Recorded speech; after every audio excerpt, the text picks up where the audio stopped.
So my name is Tony Gonzalez. I'm from Made in Metal. And you are here because you are introducing your new CD, Head Above Water. How are you, Laura? I'm fine and really, really happy to be with you. Me too. Thank you. So the name of the CD is Head Above Water. Is there any special meaning or is just a song type? It's special meaning because in Portugal, when I was writing the album, I was near the ocean. So I wanted a kind of water-inspired title that could remind me of the ocean. And the meaning of this expression, head above water, I like this because it means, okay, be strong. You're gonna make it and keep your head above water because you have to be strong. And for me, that's a powerful meaning. Laura, everybody asks you about you as a YouTuber, but in our case, my question is, do you think YouTube boosts your musical career? Yes, I think because I had my YouTube channel before starting the band, so I think having a big YouTube channel helped me to create the band, build a strong fan base, and find some gigs, book some gigs. So I think, at the beginning, it was helpful, and a big internet community is for sure helping. You share a video called Follow Me in the Studio, the number 3, and you share part of the song One Big Mess. And yes. Tell me, it was a coincidence, or you consider this song catch the essence of the new CD? It's not a coincidence. It's one of the most rock songs of the album, and I like the general atmosphere. Like kind of straightforward raw rock and roll. That's the rock that I like, and I think it represents the album, at least the rock side, well. And that was one of the most fun song that we recorded in the studio. It was really fun to record this one because no additional instruments, no banjo, lap steel or anything. It was just pure rock and roll. So that's the kind of energy that I like for the studio and for the stage as well. I read that your first concert was Elton John, and you covered Rocket Man on your YouTube channel. And yes. Tell me, do you consider Elton John an important musician in your musical style or writing process? So I think he's an amazing artist and a role model for a lot of people. I cannot say that he's directly an influence in my music because the style, the lyric, the feelings that he's putting in his music, I think he could be a role model for any type of musicians or artists. It doesn't have to be about the genre, the style of music. But because this is a totally different. Taking account that you usually play covers in your videos, have you considered including a cover in your solo CDs? I never did this, and this is something I really want to do in the future. Maybe include one cover that we can rearrange more in my style, like I did for Rocket Man, or even maybe release an EP full of covers that are rearranged. So this is something I really want to do in the future. I would like to see you playing covers, but usually the musician who plays your style, and I remember Joe Bonamassa, that is one of your main role models, usually play covers. So, but it's not your case. So, but why you didn't before? Oh, because for me, I prefer to keep the covers for my YouTube channel and focus on original songs because we had a lot of ideas of recording. And I preferred with the band, I always preferred focusing on original songs to show people that I'm not just a YouTube woman and I can do other things than covers. But I think at some point it would be interesting to put more work into these rearranged covers and release this. I read that you usually write songs with Mathieu, and that Mathieu is no longer in your band. Tell me, does he write songs with you in Head Above Water or not? So we usually, for the first two albums, Hard Blue Shot and Bad Luck Blues, we used to write the songs together, me and him, starting from a riff a riff, and sometimes adding the lyrics to it, and then arrange everything, the four of us in the studio. And for this one, the last album, it was really different because I was mostly away in Portugal. So it gave me a lot of time to work on my own, alone. So for this album, I mostly worked alone, and it's the first time I'm really doing this. And of course, all the musicians brought something from them. Once we were in the studio, the rehearsal studio, arranging their parts, they all bought something. Mathieu bought some riffs too. But what changed on this album is that it's more from me compared to the previous albums. Yeah. On this one, I wrote all the lyrics. Before releasing Burning Bright, the people from the audience could listen to some songs you had been playing alive. Yes. In Head Above Water, are there some songs you played alive in advance or not? A few, but not a lot, because we still want to keep exclusive content until the album is released, because for the last album, Burning Bright, we needed to play the songs on stage because sometimes we had to play for 1 hour and a half on stage, and we didn't have enough material with just one album. So we had to play more songs. But with this third album, I wanted to keep the new songs a bit secret. So for now, I think we're only playing 2, maximum 3 songs on stage, because I want to keep the rest a bit, hidden until the album is released by the end of January. Now that you explained me how was the writing process for this CD, let me confess you that one of my favorite songs is Set Me Free. Oh, okay. Yes, you bring the song to the studio and all the musicians set these parts on the song. Tell me, how did you approach to this song? So we didn't create this in the recording studio because everything was already set. But on this one, I brought I don't know, I had the lyrics in mind and the vocals, and I like that this song has a bit of a pop side, especially on the choruses. And originally I think this the main riff from the chorus, the main guitar riff was brought by Mathieu when we were jamming at the Gibson showroom. And then I made the rest of the song starting from this riff.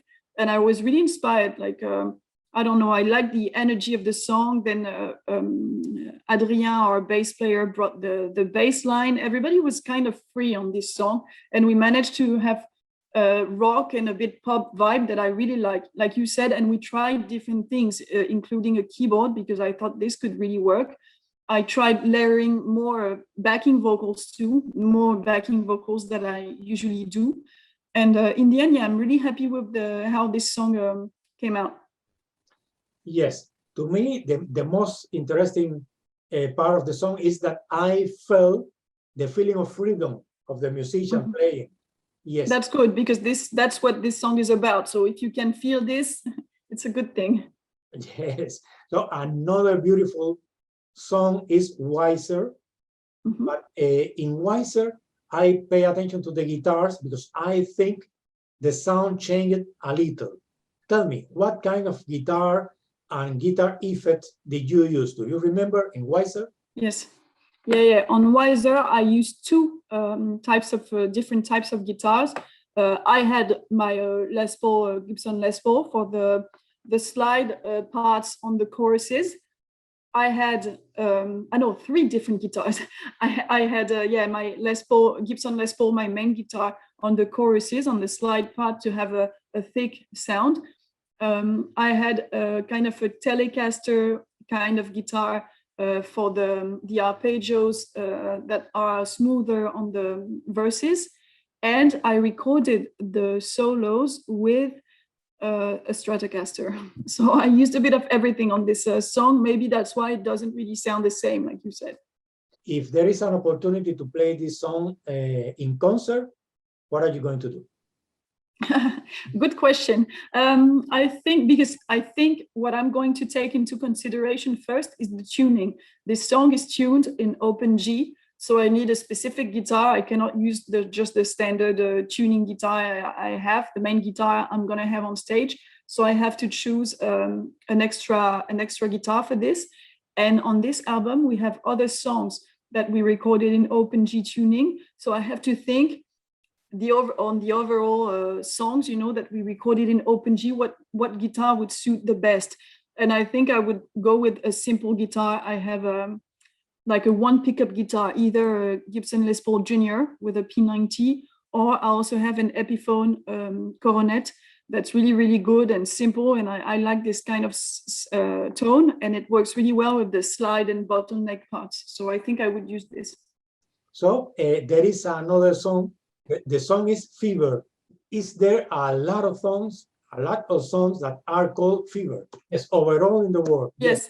Yeah, that's a very generic title, and I wanted this to stay simple and to stay this way because I thought of other title that could be more specific, but I like just the general idea, and it works well with, you know, the situation, the virus context, and I like the fever, and because for me that was the feeling I had listening to this song, like kind of a slow but a powerful instrumental, like really slow, and a kind of mysterious atmosphere that I try to emphasize with the vocals too, really slow vocals, almost whispering, and different layers of backing vocals. So for me, Fever was simple, but really recreated the atmosphere I wanted to convey with the song. I read that you consider yourself more a guitar player than a singer. So, yes. But don't you consider that your vocal skills are better in Head Above Water? I think I'm slowly evolving. So I really want to practice more the vocals and to put more work into this because yeah, that was not my strong side at the beginning, but my goal is to put the same skills, the two skills at the same level. And but I decided for Head Above Water, what's a bit different is that I don't really want to scream like I was sometimes really yelling on some songs on the Burning Bright. On Head Above Water, I decided even on the big rock instrumentals that we had sometimes, I wanted to find vocal lines that could suit my voice more, you know. No, I'll never be Brian Johnson, for example, or Axl Rose. So I'm trying to find a kind of a rock way of singing, but not yelling anymore. So I think that helped me to find my own way, my own voice, you know. Yes, Laura, but remember that they are singers. You are a guitar player. So for example, when I think of you, I compare with your voice with, for example, Gary Moore. Gary Moore, yes. When he started, he wasn't really a very good singer, but he was improving. Another is the Spanish guitar, Jorge Salan. I don't know if you know him. No. I'll check him out. Yes, he has recorded some blues CDs. Yes. Okay. And okay. You always said that Joe Bonamassa is one of your influences. Yes. Have you ever contacted him to play together or recording together? I ask you because I just read that Joe Bonamassa said that you are a very good guitar player. I saw this one day on the forum when I was scrolling on a guitar forum, and I saw that he posted something. I was really flattered, but no, I never contacted him. I saw him several times in concert, but now I think he's really more into blues than I am. Maybe the styles wouldn't fit so much, but yeah, he's still one of my bigger role model in terms of technique, guitar technique. I think he's maybe the best. So I'm really, really impressed with his playing. And I never contacted him, but we never know what can happen in the future. I'm keeping my fingers crossed. Yes, why not? Did you listen to him in Black Country Communion, the band? Yes, this was a bit more rock. It's been a while since I haven't listened to Black Country Communion. I'm not sure, does the band still exist? No. Because they haven't been releasing anything in a while, but I used to listen to their music a lot. Yes, so maybe next year Bonamassa appears with a more rocker CD. Who knows? Yeah, we never know. I'll keep an eye on what he's doing. Yes, and tell me, now that Matthew is not more in the band anymore, the band is going to play only with orange amplifier? No. There's still a lot of uncertainties about this, but we're trying to find new ideas for the stage setup, and I know I'm looking for some new tones. So I'm giving up orange amps, and I'm not really sure right now where I'm gonna go tone wise, but I'm looking for new tones, and I'm currently searching, trying new amps, new models, new brands. So yeah, we'll see what I feel comfortable playing, but this is going to change. Yes. The people from Orange are going to get angry. They already know it, because if they didn't, I wouldn't tell you this. But yeah, no. I told them that I was really, really happy with our collaboration, but that now I realized in the studio when we were recording the third album that I was looking for something else, and everybody was really happy with the partnership. And so we're not in bad terms or anything, and they totally understand. Maybe we'll work again together in the future, but for now I want to try different things. So.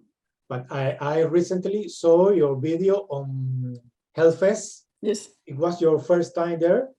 Yes, as a musician, yes, because I used to go there as in the crowd, since 2011. So it was really a dream come true to play there with the orange amps.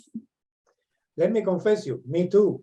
I was been there as a crowd since 2011, but I didn't have the opportunity to be on a stage yet.